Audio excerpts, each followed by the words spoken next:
Olá pessoal, tudo bem com vocês? Sejam todos muito bem-vindos aqui ao Clube dos Dividendos. Eu sou Bruno Mazzoni e no vídeo de hoje a gente vai comentar sobre Magalu.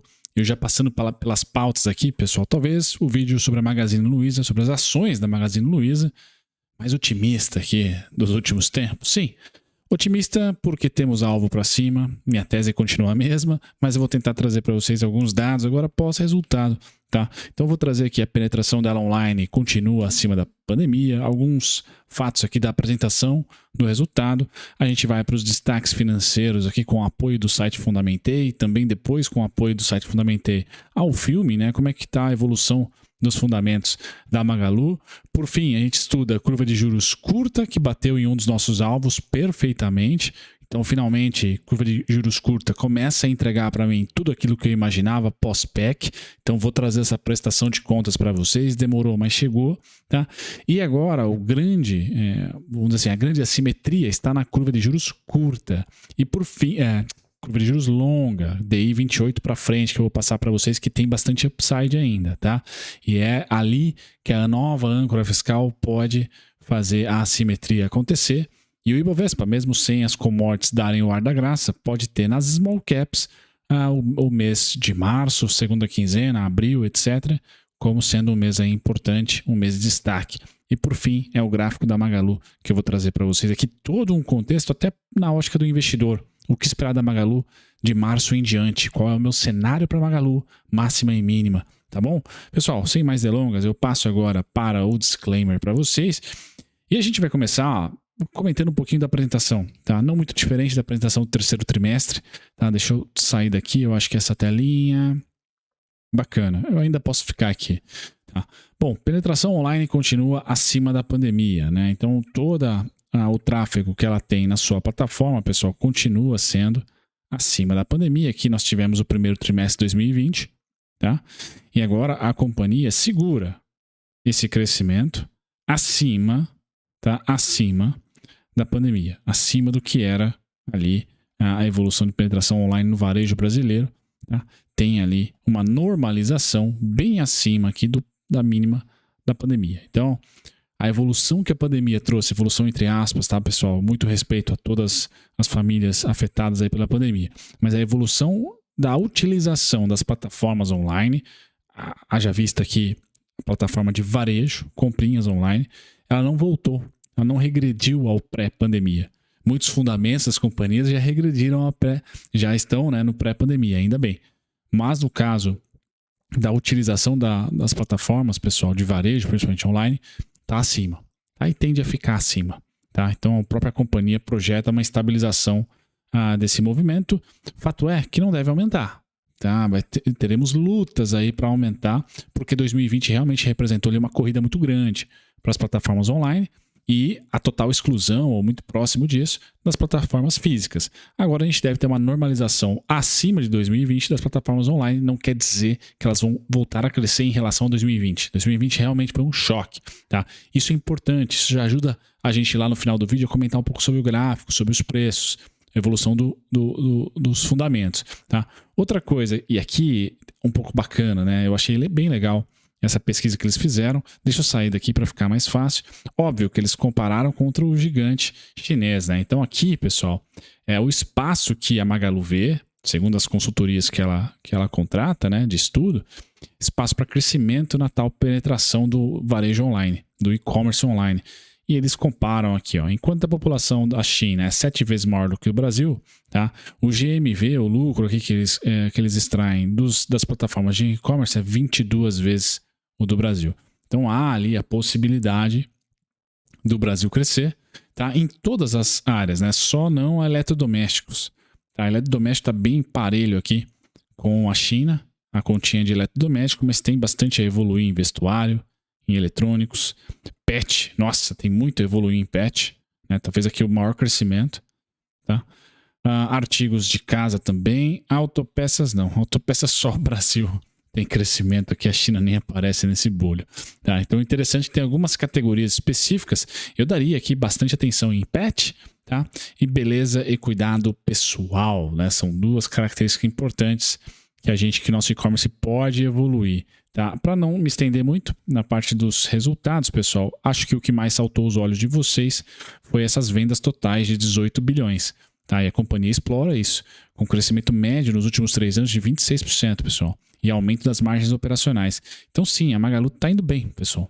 Tá? Ela só não consegue, na última linha, reportar lucro, seja por custo financeiro, seja por juros, seja por o pessoal ter diminuído um pouco a intensidade a partir de 2020 no uso da internet, dos e-commerces digitais, e ela tem investido pra caramba, então tem contas a pagar aí, tanto se bem que o follow-on que ela fez, pagou, acabou, mas ela fez algumas outras aquisições, e essas aquisições estão sendo roladas, as dívidas, e cada vez mais ficando caro, tá? Então é bem importante olhar aqui na parte operacional, a Magalu está melhorando, tá? É um fato isso, tá? A evolução de vendas totais, vamos lá, online em verde, físicas em azul. A gente pode perceber aqui que a evolução é consistente, tá? A evolução é consistente, sem dúvida nenhuma aqui, nas duas continhas, inclusive. Principalmente em 2022, na parte física também evoluiu. Tá? Então é bem importante olhar para isso. Crescimento de vendas em todos os canais em 2022 e no quarto trimestre de 2022. Tá? 60 bi vendas totais em 2022, 8% de crescimento versus 2021. Tá? E 2,1 bilhões ajustado do EBITDA em 2022, crescimento de 44%. Tá? A margem ajustada é de 5,7%.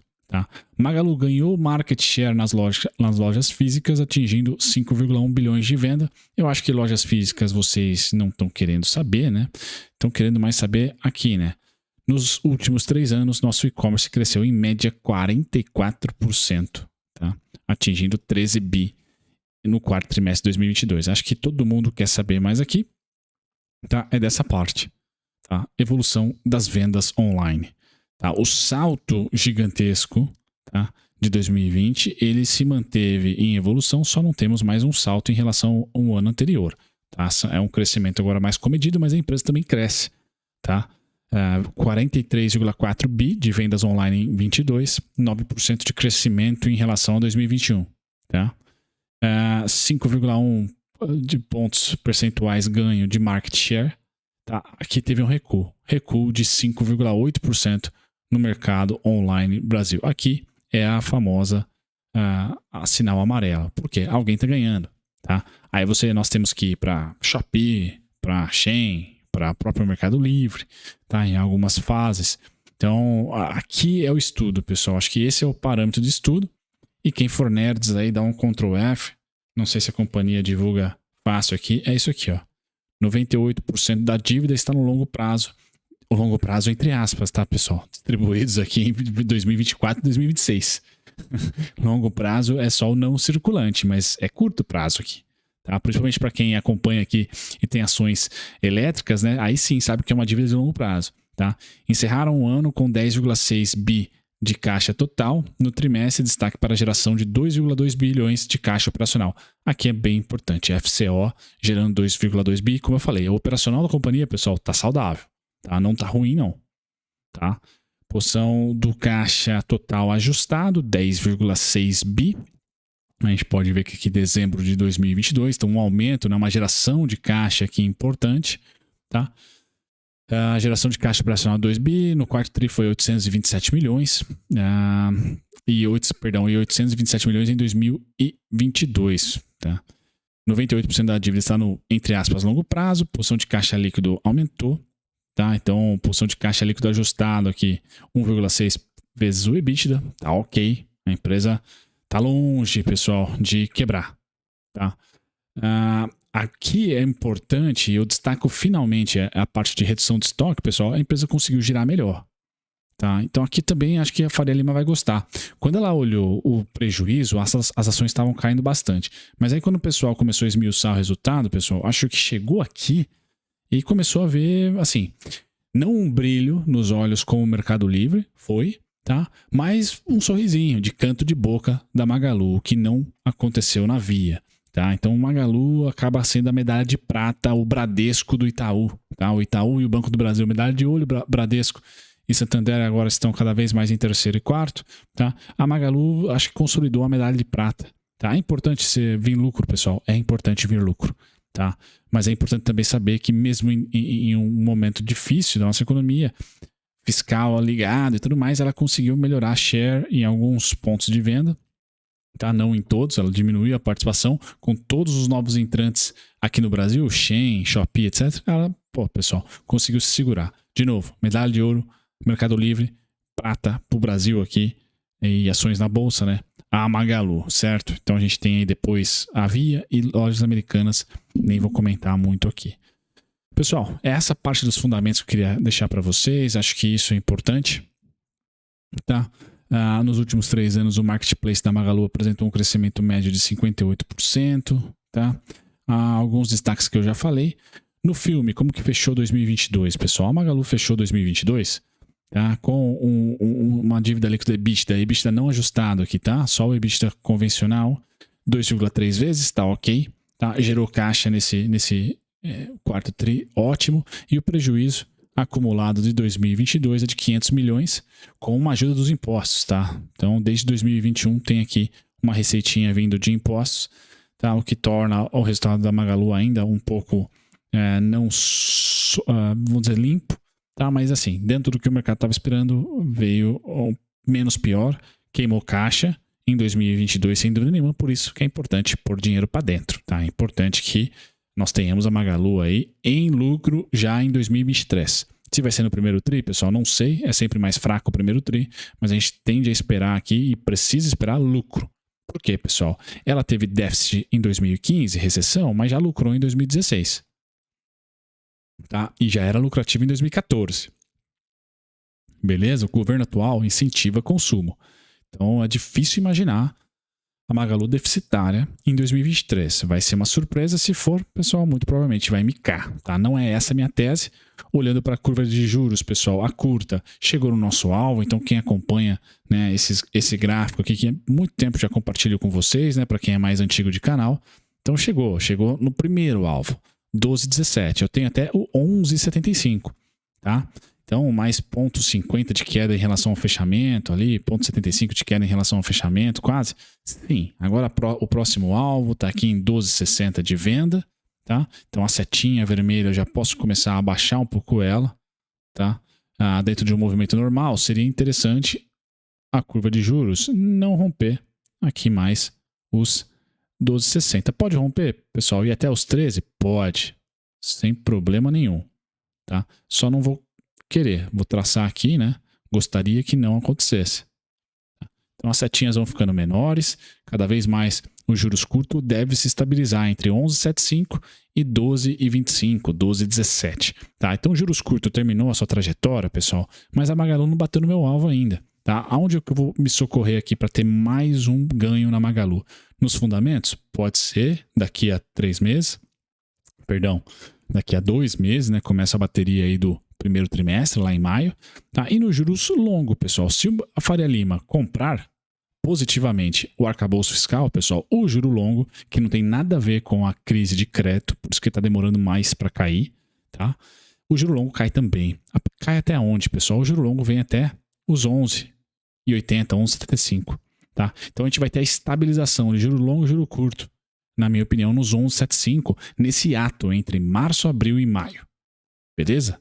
Então é isso que eu imagino. Há ainda uma simetria positiva para os small caps, não acabou, tá? Agora, a parte otimista da Magalu é a seguinte, pessoal, e vocês já estão também sabendo, quem acompanha o canal aqui. O meu alvo é único, tá? Em 5,91, 5,95, 5,80 bola, 5,89 e tal. Ali é meu alvo, tá? Eu tô traçando para vocês que a Magalu, de toda a sua alta, pessoal, toda a sua alta, 2016 para cá, a Magalu, de toda a sua alta, tá, performou uma queda recente de 38,2%. Quem gosta de Fibonacci, foi isso que ela cedeu de máxima em relação, à máxima e à mínima, ela cedeu 38,2%.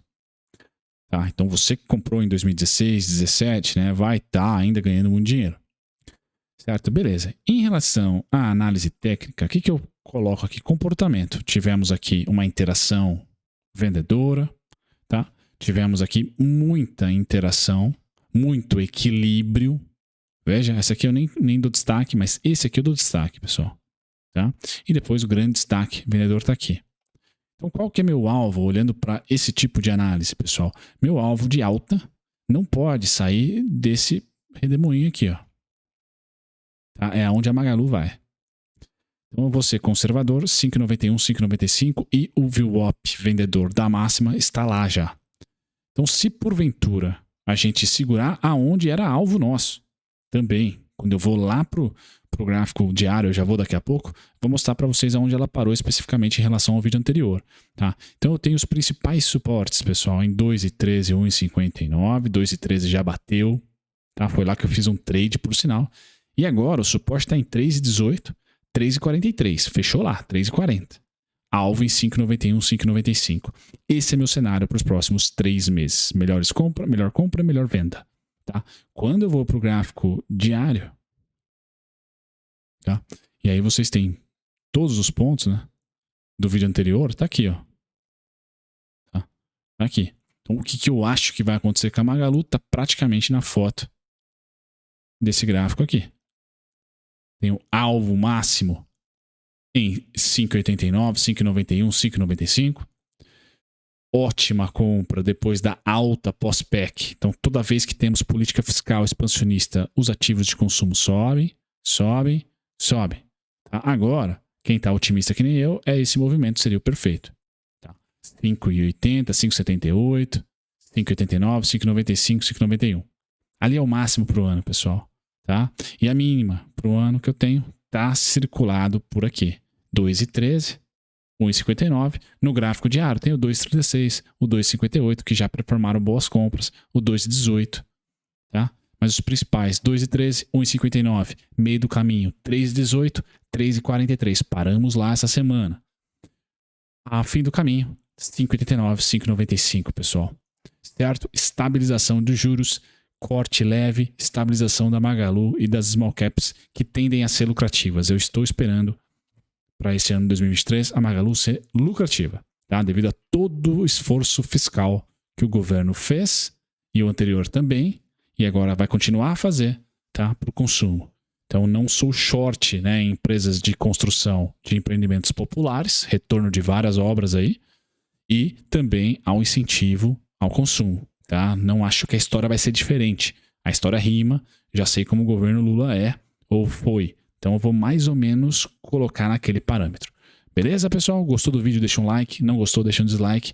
Deixe sua sugestão, a sua opinião, qual é o seu preço médio na Magalu e considere se inscrever. Se inscreveu? Ativa as notificações. Um abração. Tchau, tchau.